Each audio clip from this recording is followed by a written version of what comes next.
श्री राधे राधे। भक्तों, योग का एक सूत्र है, अहिंसाया प्रतिष्ठायाम तत्सन्निधौ वैरत्याग।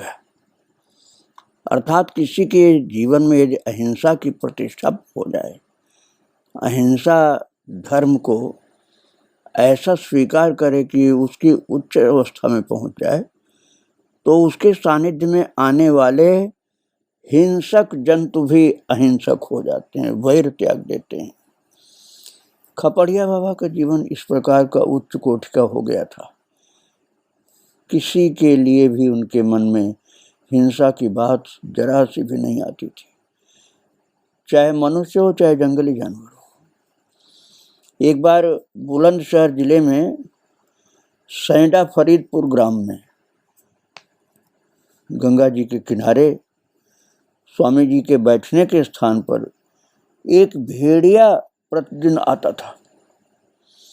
जब स्वामी जी ने ये बात और किसी से कब कह दी, बता दिया, सामान्यतः किसी उद्देश्य से नहीं बताया था, तो इस बात की जांच करने के लिए, अर्थात सबको विश्वास नहीं हुआ कि बाबा जहाँ बैठते हैं वहाँ रोजाना भेड़िया आता है, तो कई लोग जांच करने के लिए भाला, बंदूक और बहुत से अस्त्र शस्त्र लेकर के आए और ठीक निर्दिष्ट समय पर भेड़िया आया और वहां आदमियों को देखकर स्वामी जी से कुछ दूर ही रुक करके फिर तुरंत वहां से वापस चल दिया। और भक्तों, जब लोगों ने देख लिया अपनी आंखों से कि वास्तव में बात सही है, भेड़िया आता है, तो फिर लोग वहां रात में आना बंद कर दिए। रात में कोई नहीं आता था और बिल्कुल एकांत में अब तो स्वामी जी रहते थे। खपड़िया बाबा कोई आता ही नहीं था, डर के कारण कि भेड़िया खा जाएगा, और बाबा यही चाहते थे कि कोई ना आवे। और भी एक स्थान पर महाराज जी बैठे रात को, तो 17-18 भेड़िया कतार बांध कर जा रहे थे और स्वामी जी के बगल से जा रहे थे सब, और एकदम बगल से पूरी लाइन जा रही थी भेड़िया की। और भेड़ियों के पैर की नाड़ी के शब्द होते हैं जो पट पट चट चट चट चट चट चट ऐसे चलने में पैर में आवाज होती है उनकी, वो बिल्कुल तेज आवाज बाबा के कान में पड़ रही थी। हल्की सी आंख खोल के देखा तो गिन भी लिया, 17-18 भेड़िया लाइन से चले जा रहे हैं बगल से। और महाराज जी बताते थे खपड़िया बाबा कि पेड़ पर जब चढ़ना होता है तो रीछ पिछले पैरों से चढ़ता है, क्योंकि रीछ भी बहुत आते थे बाबा के पास। तो उन्होंने देखा कि रीछ पिछले पैरों से पेड़ पर चढ़ता है और फिर उतरते समय पीछे के पैर ऊपर रहते हैं। और बाबा तो बहुत जानवर देखते थे, और तेंदुआ जैसे जानवर तो कई बार स्वामी जी के पास आके बैठ जाते थे रात में। एटा जिला में रिजोर ग्राम में पलाश का जंगल था, उस पलाश के घनघोर जंगल में बाबा जाके अकेले बैठते थे रात को। वहां भी बड़े बड़े भेड़िया दिखलाई पड़े। और उदयपुर ग्राम जिला बुलंदशहर में एक बार महाराज जी लेटे हुए थे, जंगल में लेटे हुए थे और जग रहे थे, आंखें मुदी हुई थी लेकिन सो नहीं रहे थे। तो अचानक बड़ी बदबू आई, भयंकर बदबू आई। तो आंखें खोल कर देखे तो एक भूखड़ बाघ था, बहुत भूखा हुआ। वो बाघ ऐसा था जिसके शेर के समान लंबे लंबे बाल गर्दन थे। तो वो आया, बिल्कुल महाराज जी के बगल में आया और स्वामी जी की छाती पर नाक रख करके सूंघ रहा था, जैसे समझने की कोशिश कर रहा था कि ये कौन सा आदमी है जो जंगल में अकेला सो रहा है। अब स्वामी जी ने देख लिया कि ये तो हमारी छाती पर अपने नाक रख के सूंघ रहा है। अब महाराज दूसरा क्या आदमी ऐसे सहन कर सकता? दूसरा आदमी तो रोने लग जाता है, भागता, हथियार होता तो चला देता। बहुत घबराहट होती भयंकर। लेकिन बाबा के ऊपर क्या असर हुआ?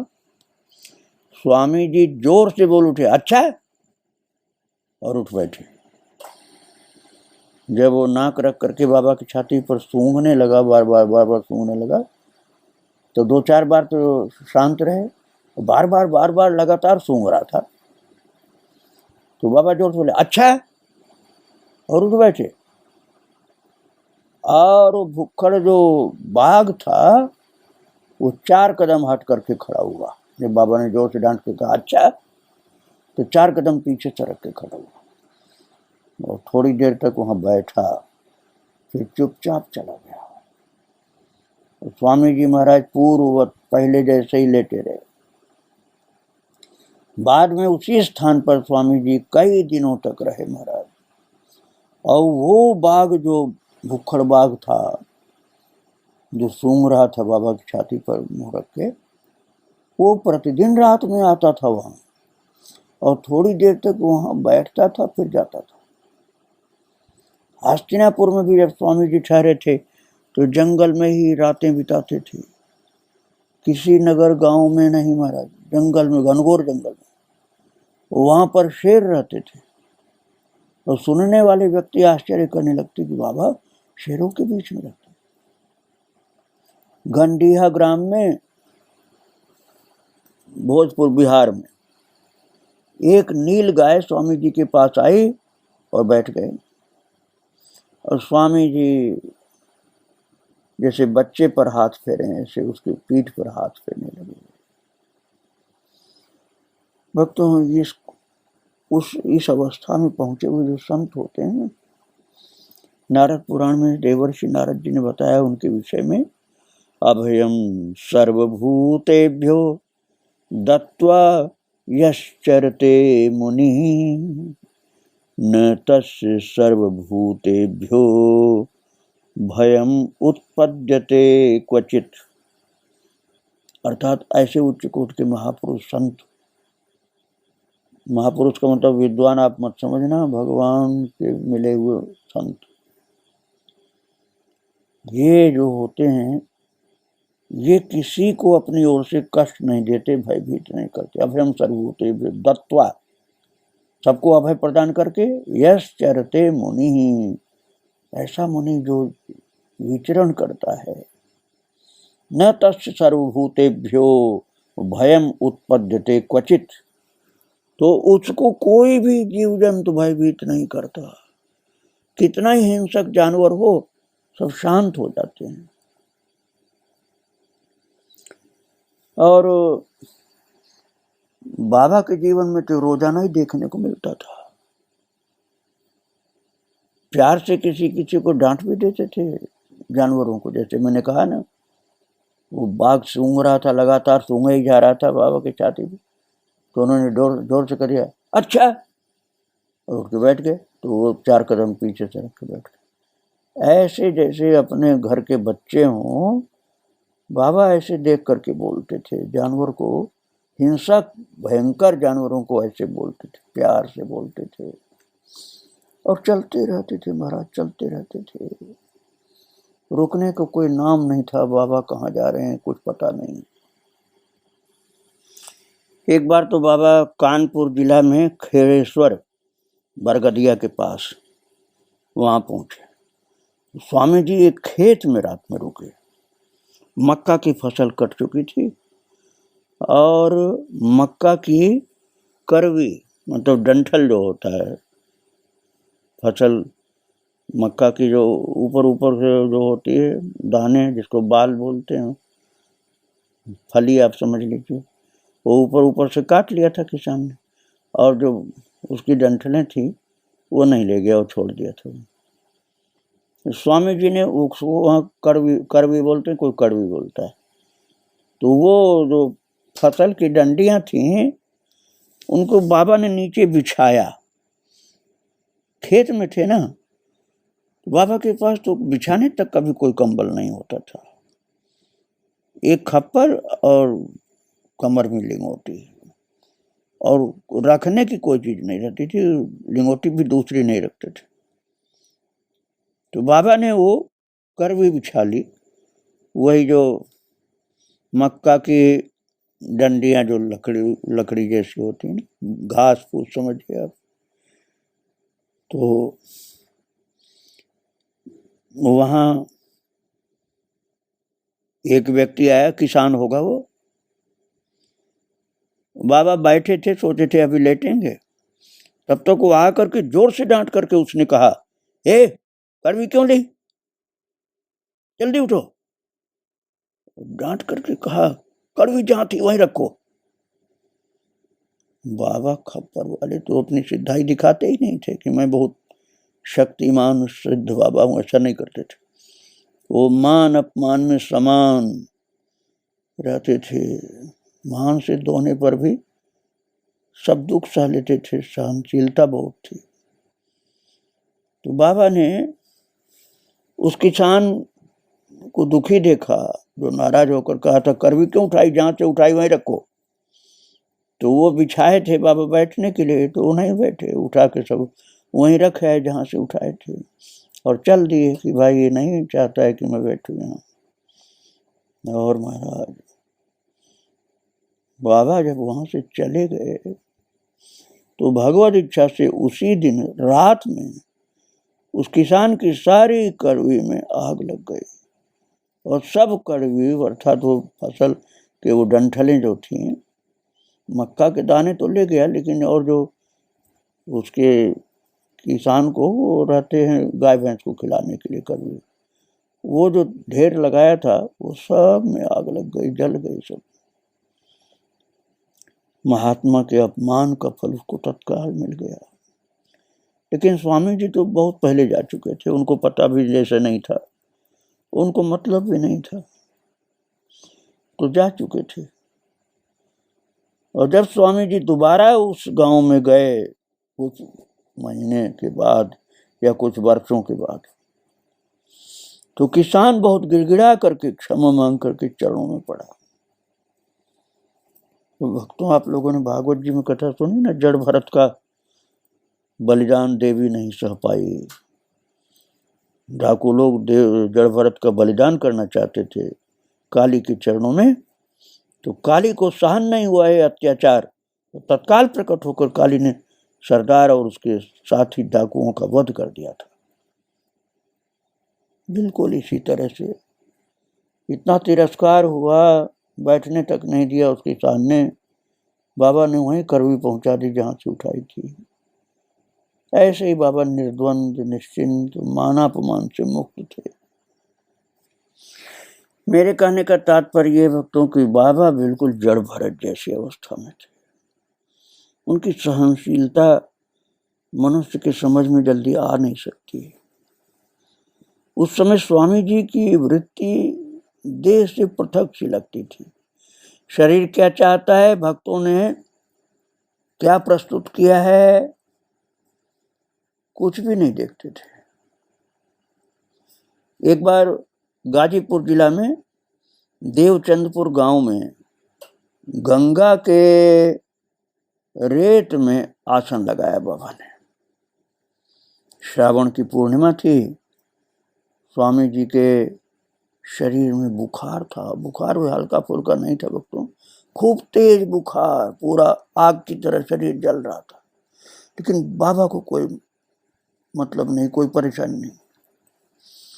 एक भक्त पुआ पूड़ी और सेवई इत्यादि ले आया, उसने बड़ी प्रार्थना की।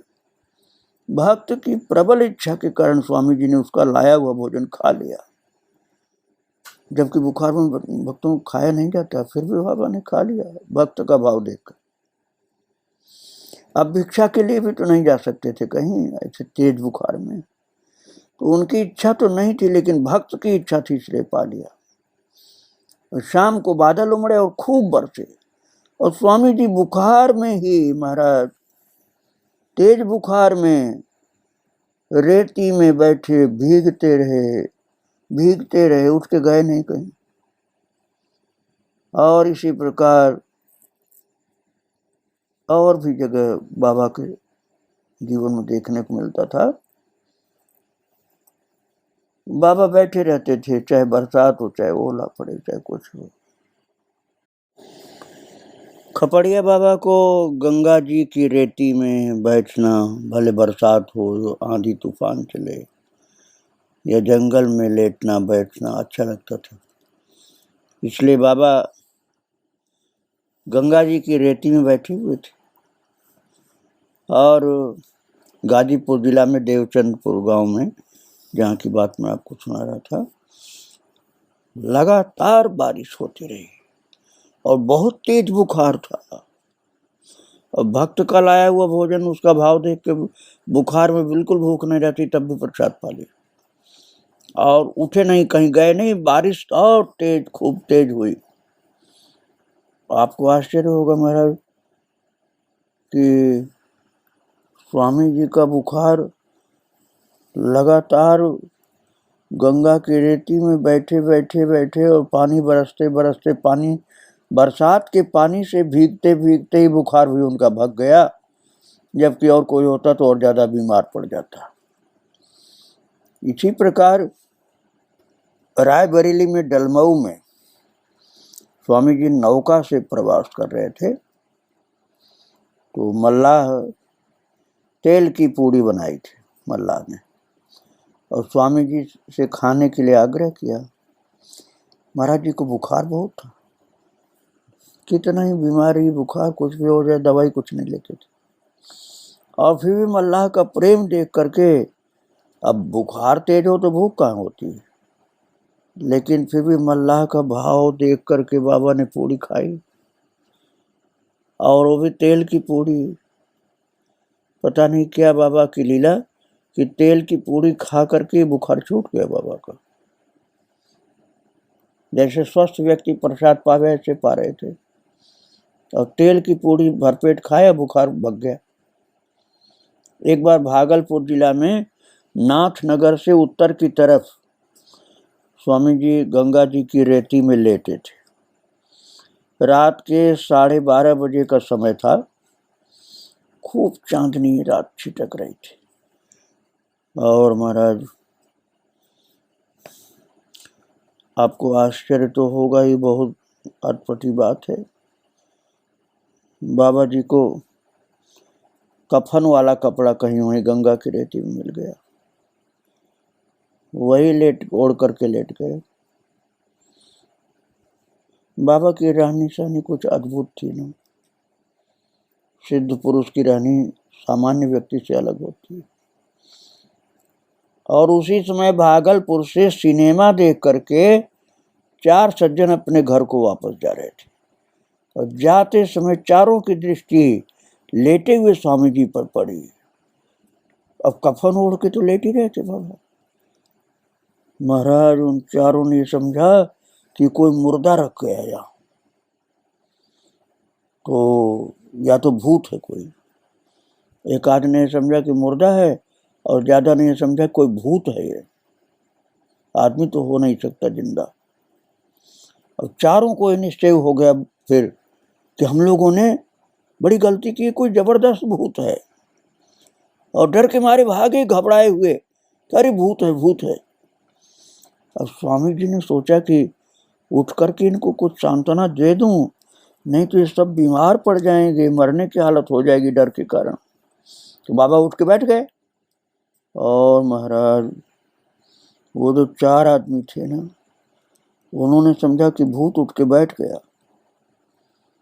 महाराज जी को बैठते हुए देख करके वो तो चीख निकल गई उनके मुंह से, जोर से भगे वहां से, सब चिल्लाए, दादा दादा अब नहीं छोड़ेगा, अब नहीं छोड़ेगा हमको। उन्होंने समझा भूत ही है। उनके जाने के बाद स्वामी जी फिर लेट गए। बाबा के पास तो भूत आ ही नहीं सकता था, इतनी ऊंची अवस्था में भूत की हिम्मत कहाँ आने की। इसलिए बाबा तो निश्चिंत रह थे, कोई शेर बाघ भालू कोई भी नहीं उनको काट सकता था। दूसरे दिन संयोग से स्वामी जी उसी गांव में भिक्षा के लिए गए।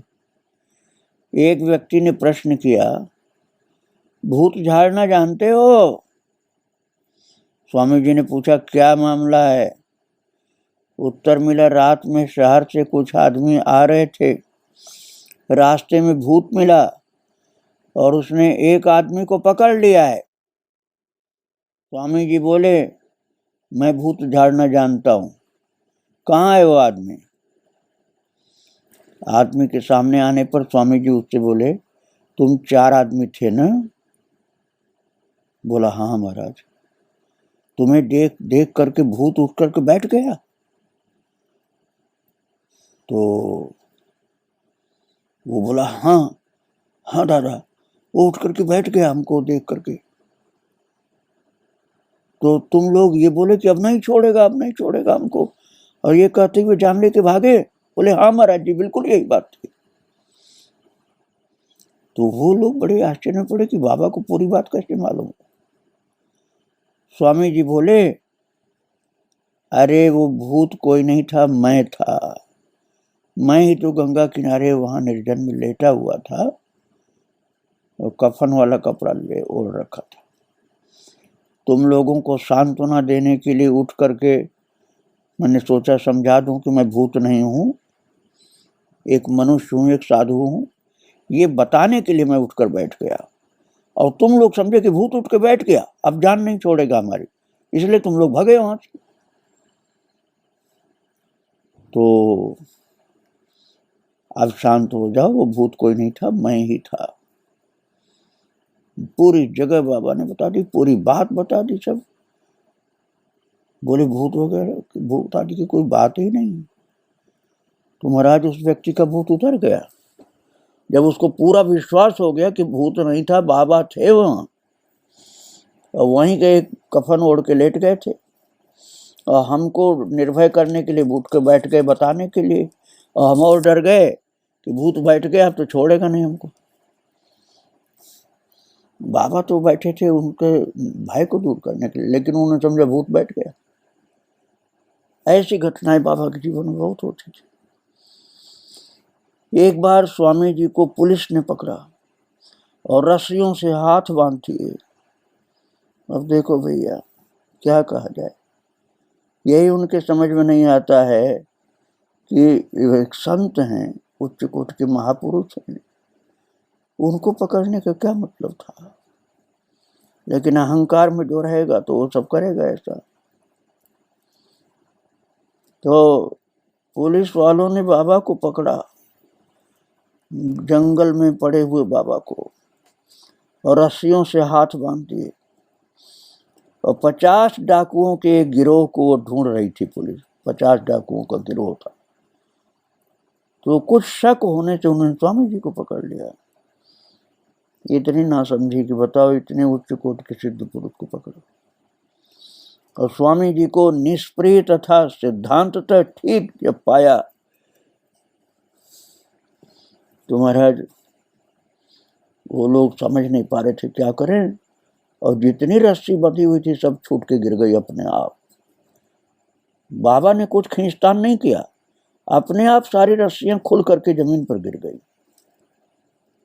और फिर सब समझ गए कि तो कोई संत है, हमने तो खोला ही नहीं, अपने आप सारी रस्सी खुल गई। वो कोई समझदार थे, उन्होंने माफी भी मांगा और लोग चुपचाप चले गए, जैसे हार मान लिए।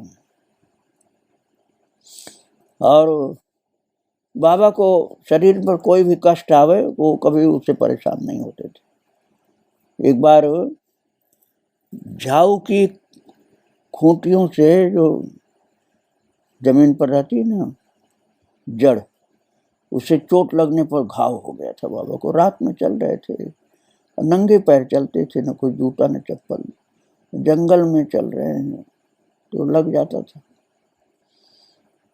और महाराज कैसी नासमझी हो जाती है शंका के भूत से।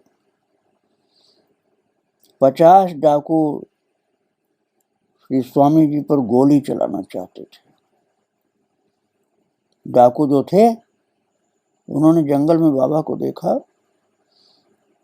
तो बाबा के ऊपर गोली चलाना चाहते थे, और स्वामी जी ने निर्भीकता से बाल बाल बचा लिया अपने बाप को। किसी की गोली लगी ही नहीं। फिर आए, देखे कि अरे ये तो साधु हैं, हम बेकार में इनके ऊपर गोली चलाने शुरू कर दिए थे। ऐसी बहुत सारी घटनाएं उनके जीवन की आश्चर्य की। एक बार स्वामी जी अर्धकुंभी में प्रयागराज गए और उस समय लगातार 7 दिनों तक पानी बरसता ही रहा, लेकिन स्वामी जी मैदान में ही बैठे रहे, किसी टेंट में नहीं गए। टेंट वालों भी नहीं उनको बुलाए, ना वो गए किसी टेंट में। महाराज भीड़ से अलग ही रहते थे। उन्हें अपनी प्रसिद्धि और धन वगैरह की, धन पैसे रुपए की कोई जरूरत भी नहीं थी। तो कुछ ही व्यक्ति इनके दर्शन से कृतकृत हो पाए, और नहीं तो जहाँ बड़े बड़े तंबू, बैनर, पोस्टर लगे थे वहीं पर लोग गए। और ये अपना प्रचार तो करते ही नहीं थे, बहुत निष्प्रिय थे महाराज जी। महाराज जी का चरित्र आगे फिर सुनाऊंगा आपको। आज उनको प्रणाम करके विराम दे रहा हूँ। श्री राधे राधे, जय श्री राधे राधे।